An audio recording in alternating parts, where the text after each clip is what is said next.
જય શ્રી કૃષ્ણ. આજથી આપણે મત્સ્ય મહાપુરાણની શરૂઆત કરીશું. તો પહેલો અધ્યાય આવે છે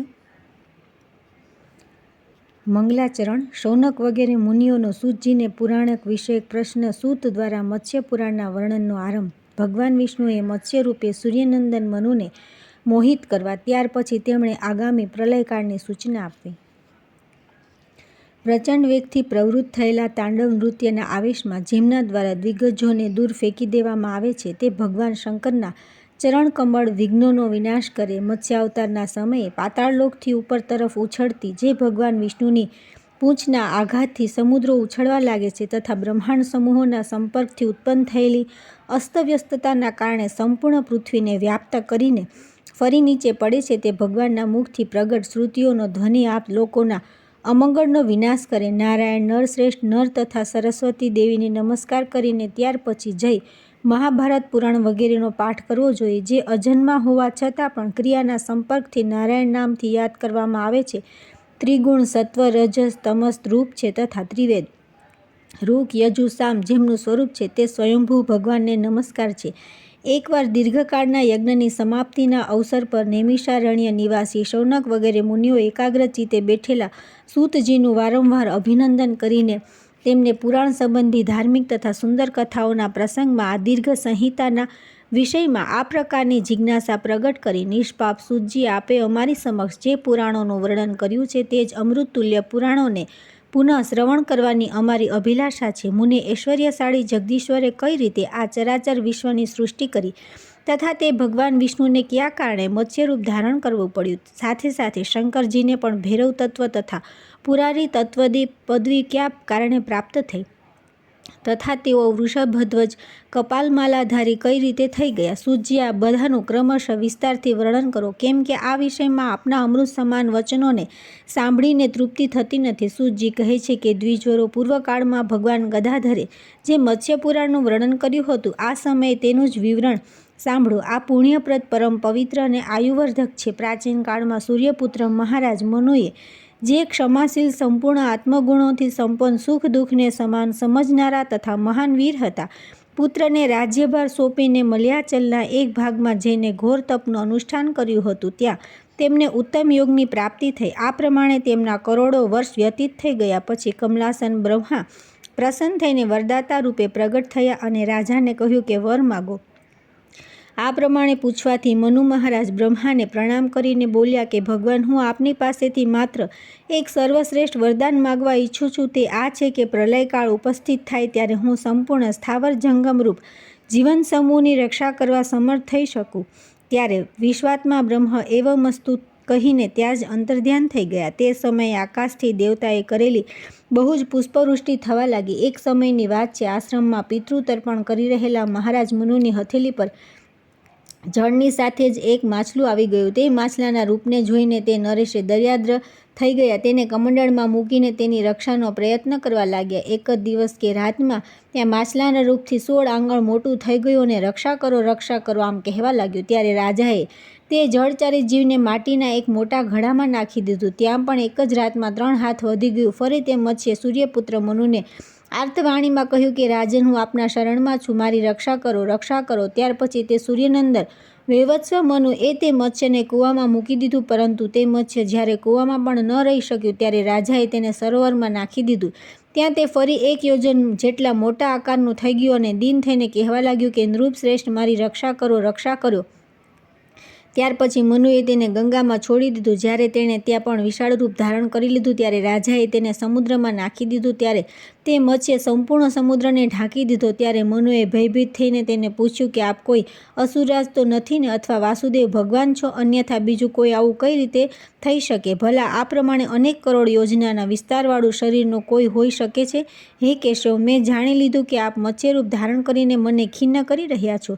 ઋષિકેશ, આપ જગદીશ્વર અને જગતના નિવાસસ્થાન છો, આપને નમસ્કાર છે. ત્યારે મત્સ્યરૂપધારી તે ભગવાન જનાર્દન બોલ્યા કે નિષ્પાપ, બરાબર છે, બરાબર છે. તમે મને સારી રીતે ઓળખી લીધો છે. ભૂપાલ, થોડા જ સમયમાં પર્વતો, વનો અને કાનનો સહિત આ પૃથ્વી જળમાં ડૂબી જશે. તેથી પૃથ્વીપતે સંપૂર્ણ જીવ સમૂહોની રક્ષા કરવા માટે સમસ્ત દેવતાઓ દ્વારા આ નૌકાનું નિર્માણ કરવામાં આવ્યું છે. સુવ્રત, જેટલા સ્વેદજ, અંડજ અને ઉદ્ભિજ જીવ છે તથા જેટલા જરાયુજ જીવ છે તે બધાને આ નૌકા પર ચડાવીને તમે તે બધાની રક્ષા કરજો. રાજન, જ્યારે યુગના અંતના વાયુથી ટકરાઈને આ નૌકા ડગમગવા લાગે તે સમયે તમે તેને મારા આ શિંગડાના સાથે બાંધી દેજો. ત્યાર પછી પૃથ્વીપથે પ્રલયની સમાપ્તિમાં તમે જગતના સમસ્ત સ્થાવર જંગમ પ્રાણીઓના પ્રજાપતિ થશો. આ પ્રમાણે કૃતયુગના આરંભમાં સર્વજ્ઞ અને ધૈર્યશાળી નરેશ રૂપે તમે મન્વંતરના પણ અધિપતિ થશો. ત્યારે દેવતાઓ તમારી પૂજા કરશે. ત્યાર પછી આવે છે અધ્યાય બીજો. સૂતજી કહે છે કે ઋષિઓ, ભગવાન મત્સ્ય દ્વારા આ પ્રમાણે કહેવાથી મનુએ તે મધુસૂદનને પ્રશ્ન કર્યો કે ભગવાન, આ યુગાંત પ્રલય કેટલા વર્ષો બાદ આવશે? નાથ, હું સંપૂર્ણ જીવોની રક્ષા કઈ રીતે કરી શકીશ? તથા મધુસૂદન, આપની સાથે મારું પુનઃ મિલન કઈ રીતે થશે? મત્સ્ય ભગવાન કહેવા લાગ્યા કે મહામુને, આજથી લઈને 100 વર્ષ સુધી આ ભૂતળ પર વૃષ્ટિ થશે નહીં, જેના કારણે પરમ અમાંગલિક અને અતિ ભયંકર દુકાળ આવી પડશે. ત્યાર પછી યુગાંત પ્રલય ઉપસ્થિત થતાં તપ્ત અંગારાની વૃષ્ટિ કરનારા સૂર્યના 7 ભયંકર કિરણો નાના મોટા જીવોનો સંહાર કરવા પ્રવૃત્ત થઈ જશે. વડવાનલ પણ અત્યંત ભયંકર રૂપ ધારણ કરી લેશે. પાતાળલોકથી ઉપર ઉઠીને શેષનાગના મુખનો વિષાગ્નિ તથા ભગવાન રુદ્રના લલાટથી ઉત્પન્ન ત્રીજા નેત્રનો અગ્નિ પણ ત્રણેય લોકને ભસ્મ કરવા માટે ભભકી ઉઠશે. પરંતુ આ પ્રમાણે જ્યારે સંપૂર્ણ પૃથ્વી બળીને ભસ્મ થઈ જશે અને ગગનમંડળ ઉષ્માથી સંતપ્ત થઈ જશે, ત્યારે દેવતાઓ અને નક્ષત્રો સહિત સંપૂર્ણ જગત નષ્ટ થઈ જશે. તે સમયે સંવર્ત, ભીમના, દ્રોણ, ચંડ, બાલાહક, વિદ્યુત પતાક અને શોણ નામક જે પ્રલયકારી મેઘ છે તે બધા અગ્નિના પ્રસ્વેદ ઉત્પન્ન થયેલા જળની ઘોળ વૃષ્ટિ કરીને સંપૂર્ણ પૃથ્વીને ઢાંકી દેશે. ત્યારે 7 સમુદ્ર ક્ષુબ્ધ થઈને એક થઈ જશે અને આ ત્રણેય લોકને પૂરી રીતે સમુદ્રના રૂપમાં પરિણિત કરી દેશે. સુવ્રત, તે સમયે તમે આ વેદરૂપી નૌકા પર બધા જીવો અને બીજોને મૂકી દેજો તથા મેં આપેલી રસીના બંધનથી આ નાવને મારા શિંગડામાં બાંધી દેજો. પરમ તપ, આવા ભીષણ કાળમાં જ્યારે કે સંપૂર્ણ દેવતાઓ બળીને ભસ્મ થઈ જશે તો પણ મારા વડે સુરક્ષિત હોવાથી એકમાત્ર તમે બચી જશો. આ આંતરપ્રલયમાં સોમ, સૂર્ય, હું ચારે લોક સહિત બ્રહ્મા, પુણ્ય, જળવાળી નર્મદા નદી, મહર્ષિ માર્કંડેય, શંકર, ચારે વેદ વિદ્યાઓ દ્વારા ચારે બાજુથી ઘેરાયેલા પુરાણ અને તમારી સાથે આ નૌકા સ્થિત વિશ્વ એ જ બચશે. રાજન, ચાક્ષુષ મન્વંતરના પ્રલયકાળમાં જ્યારે આ જ પ્રમાણે સંપૂર્ણ પૃથ્વી સમુદ્રમાં ડૂબી જશે અને તમારા દ્વારા સૃષ્ટિનો પ્રારંભ થશે, ત્યારે હું વેદોનો પ્રચાર કરીશ. આમ કહીને ભગવાન મત્સ્ય ત્યાં જ અંતર્ધ્યાન થઈ ગયા તથા મનુ પણ ત્યાં સ્થિત રહીને ભગવાનની કૃપાથી પ્રાપ્ત થયેલા યોગોનો ત્યાં સુધી અભ્યાસ કરતા રહ્યા જ્યાં સુધી પૂર્વસૂચિત પ્રલયકાળ ઉપસ્થિત થયો નહીં. ત્યાર પછી ભગવાન વસુદેવના મુખથી કહેલો પ્રલયકાળ ઉપસ્થિત થતાં ભગવાન જનાર્દન એક શિંગડાવાળા મત્સ્ય રૂપે પ્રગટ થયા. તે સમયે એક સર્પ પણ દોરડા રૂપે વહીને મનુ પાસે આવી પહોંચ્યો. ત્યારે ધર્મજ્ઞ મનુએ પોતાના યોગબળથી સમસ્ત જીવોને નૌકા પર મૂકી દીધા અને તેને સર્પરૂપી દોરડાથી મત્સ્યના શિંગડામાં બાંધી દીધા. પછી ભગવાન જનાર્દનને પ્રણામ કરીને તેઓ પણ તે નૌકા પર બેસી ગયા. શ્રેષ્ઠ ઋષિઓ, આ પ્રમાણે તે અતીત પ્રલયના સમયે યોગાભ્યાસી મનુ દ્વારા પૂછવાથી મત્સ્યરૂપી ભગવાને જે પુરાણનું વર્ણન કર્યું હતું તેનું જ હું અત્યારે આપ લોકોની સમક્ષ પ્રવચન કરીશ. સાવધાન થઈને સાંભળો. દ્વિજવર, પહેલાં આપ લોકોએ મને સૃષ્ટિ વગેરે વિશે પ્રશ્ન પૂછ્યો છે. તે જ વિષયોને તે 51ના સમયે મનુએ પણ ભગવાન કેશવને પૂછ્યો હતો. મનુએ પૂછ્યું કે ભગવાન, સૃષ્ટિની ઉત્પત્તિ અને તેનો સંહાર, માનવવંશ, મન્વંતર, માનવવંશમાં ઉત્પન્ન લોકોના ચરિત્ર, ભુવનનો વિસ્તાર, દાન અને ધર્મની વિધિ, સનાતન, શ્રાદ્ધ, કલ્પ, વર્ણ અને આશ્રમનો વિભાગ, ઇષ્ટાપૂર્વકના નિર્માણની વિધિ અને દેવતાઓની પ્રતિષ્ઠા વગેરે તથા બીજા પણ જે કોઈ ધાર્મિક વિષય પૃથ્વી પર વિદ્યમાન છે તે બધાનું આપ વિસ્તારથી વર્ણન કર્યો. મત્સ્ય ભગવાન કહેવા લાગ્યા કે મહાપ્રલયનો સમય વ્યતીત થઈ ગયા પછી આ સંપૂર્ણ સ્થાવર જંગમ જગત સૂઈ ગયાની જેમ અંધકારપૂર્ણ હતું. ન તો તેના વિષયમાં કોઈ કલ્પના કરી શકાતી હતી કે ન કોઈ વસ્તુ જાણી માપી શકાતી હતી, ન કોઈ વસ્તુનું ચિહ્ન પણ શેષ હતું. બધી વસ્તુઓ વિસ્મૃત થઈ ચૂકી હતી. ત્યાર પછી જે પુણ્યકર્મનો ઉપસ્થિત સ્થાન તથા નિરાકાર છે તે સ્વયંભૂ ભગવાન આ સમસ્ત જગતને પ્રગટ કરવા માટે અંધકારનું ભેદન કરીને પ્રગટ થયા. તે સમયે જે ઇન્દ્રિયોથી પર, પરાત્પર, સૂક્ષ્મથી પણ સૂક્ષ્મ, મહાનથી પણ મહાન, અવિનાશી અને નારાયણ નામથી વિખ્યાત છે તે સ્વયં એકલા જ પ્રગટ થયા. તેમણે પોતાના શરીરથી અનેક પ્રકારના સંસારની ઉત્પત્તિ કરવાની ઈચ્છાથી સારી રીતે ધ્યાન કરી સર્વપ્રથમ જળની રચના કરી અને તેમાં પોતાના તેજસ્વી રૂપ બીજની સ્થાપના કરી. તે જ બીજ 1000 વર્ષ બાદ સુવર્ણ અને ચાંદીના ઈંડાના રૂપમાં પરિવર્તિત થઈ ગયું.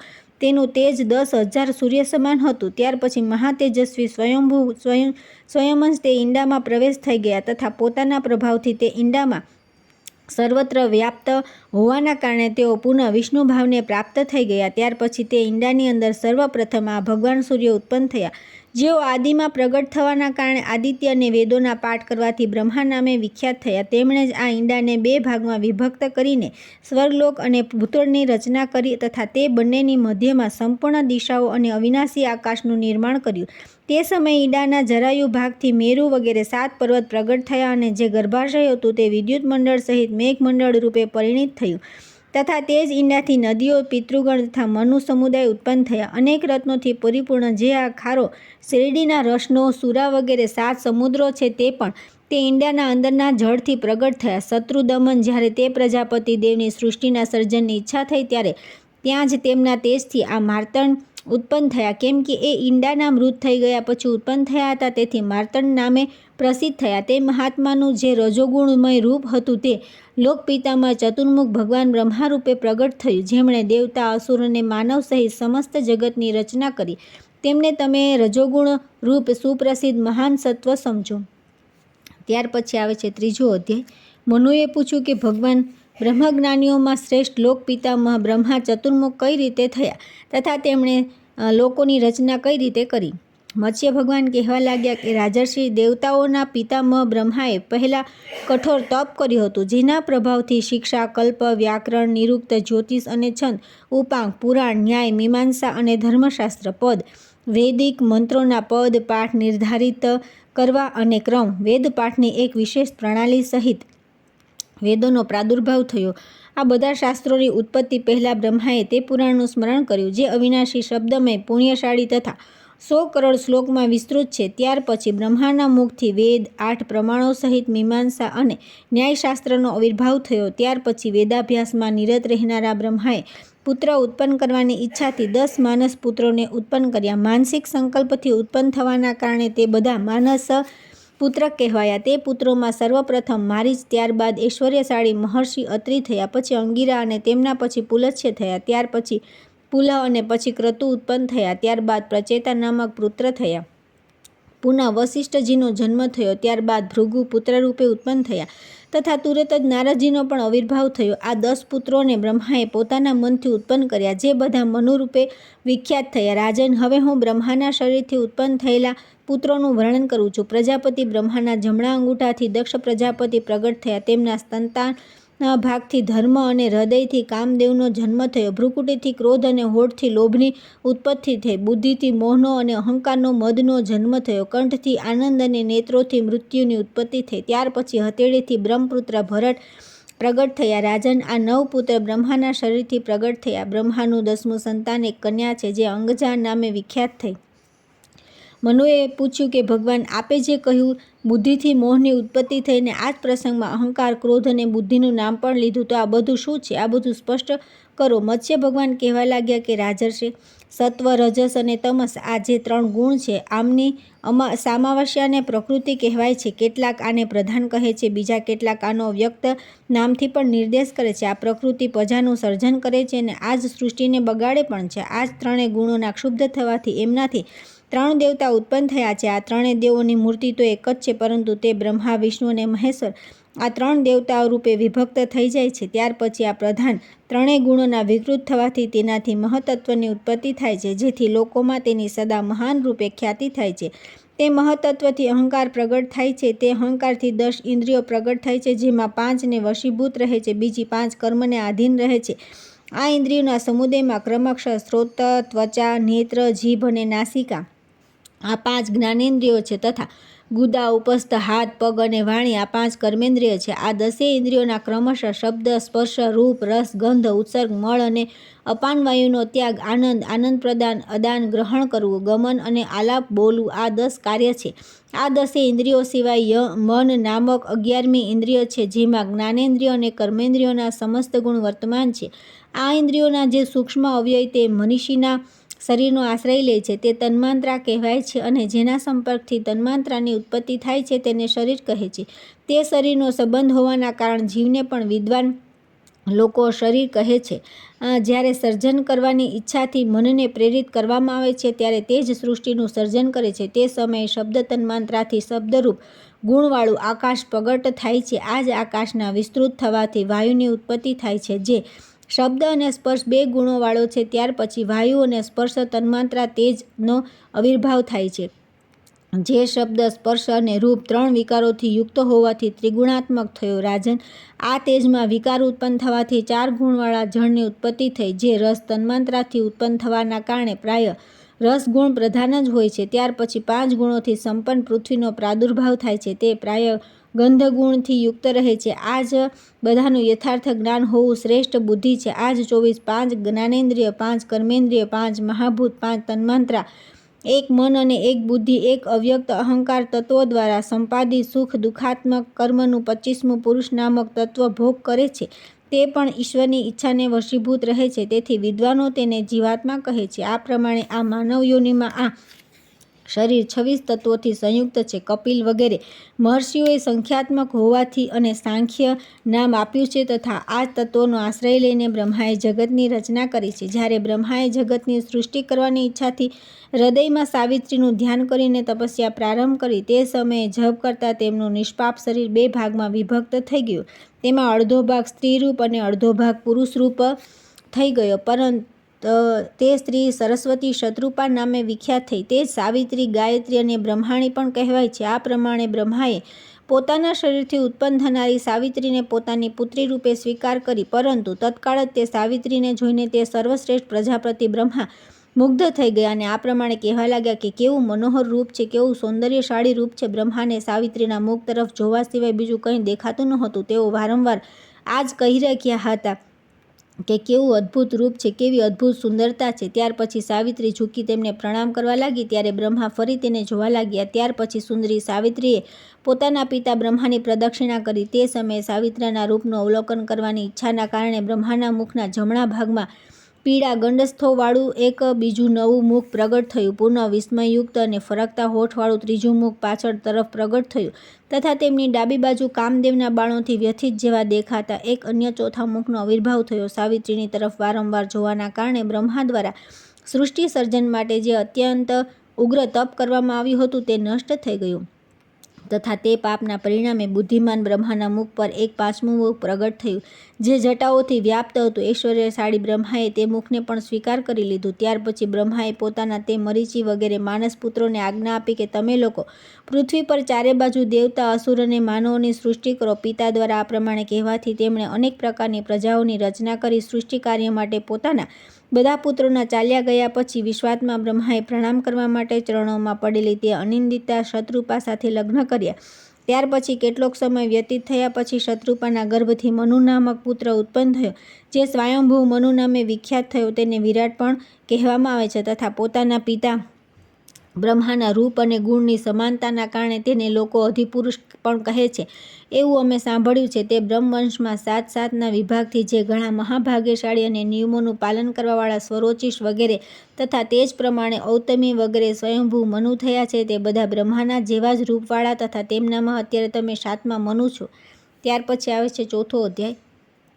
મનુએ પૂછ્યું કે સર્વવ્યાપી ભગવાન પુત્રી તરફ વારંવાર જોવું એ તો અત્યંત દુઃખદ પ્રસંગ છે, પરંતુ આમ કરવા છતાં કમલ્યોની બ્રહ્મા દોષના ભાગી કેમ ન થયા તથા તેમના સગોત્ર પુત્રનો પરસ્પર વૈવાહિક સંબંધ કઈ રીતે થયો? વિભો, મારા આ સંશયને દૂર કરો. મત્સ્ય ભગવાન કહેવા લાગ્યા કે રાજન, રજોગુણથી ઉત્પન્ન થયેલી આ શતરૂપા આદિ સૃષ્ટિ દિવ્ય જે પ્રમાણે આ મૂળ પ્રકૃતિ ઇન્દ્રિયોના વિષયોથી અતીત છે, તે જ પ્રમાણે આ શતરૂપાનું શરીર પણ ઇન્દ્રિયાતીત છે. આ દિવ્ય તેજથી સંપન્ન તથા દિવ્ય જ્ઞાનથી સમૃદ્ધ છે. તેથી માંસ પિંડધારી મનુષ્યો દ્વારા એનું વર્ણન કરી શકાય એમ નથી. જેમ સર્પોના માર્ગને સર્પ તથા પક્ષીઓના માર્ગને આકાશચારી પક્ષી જ જાણી શકે છે, તે જ પ્રમાણે શતરૂપા વગેરે દિવ્યાત્માઓના માર્ગને દિવ્યાત્માઓ જ જાણી શકે, મનુષ્ય કદાપી નહીં. રાજેન્દ્ર, દેવતાઓના કાર્ય ઉચિત કે અનુચિત, શુભ અશુભ ફળ આપનારા હોતા નથી. તેથી તેમના વિશે વિચાર કરવો એ મનુષ્યને માટે હિતકર નથી. બીજું કારણ આ છે કે જે પ્રમાણે બ્રહ્મા બધા વેદોના અધિષ્ઠાતા છે, તે જ પ્રમાણે ગાયત્રી બ્રહ્માના અંગથી ઉત્પન્ન થયેલી બતાવવામાં આવે છે.